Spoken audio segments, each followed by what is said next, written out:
أعوذ بالله من الشيطان الرجيم. بسم الله الرحمن الرحيم.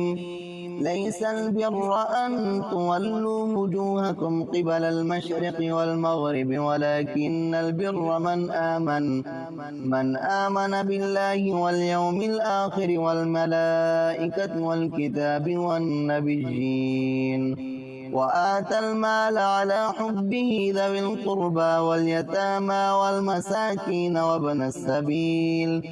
وابن السبيل والسائلين وفي الرقاب وأقام الصلاة وآتى الزكاة والموفون بعهدهم إذا عاهدوا والصابرين في البأساء والضراء وحين البأس أولئك الذين صدقوا وأولئك هم المتقون.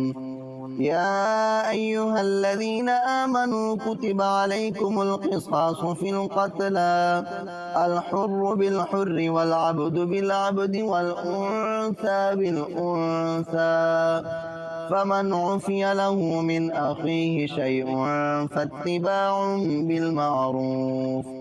بالمعروف وأداء إليه بإحسان ذلك تخفيف من ربكم ورحمة فمن اعتدى بعد ذلك فله عذاب أليم. ولكم في القصاص حياة يا أولي الألباب لعلكم تتقون. كتب عليكم إذا حضر أحدكم الموت إن ترك خيرا الوصية للوالدين والأقربين بالمعروف حقا على المتقين. فمن بدله بعدما سمعه فإنما إثمه على الذين يبدلونه إن الله سميع عليم.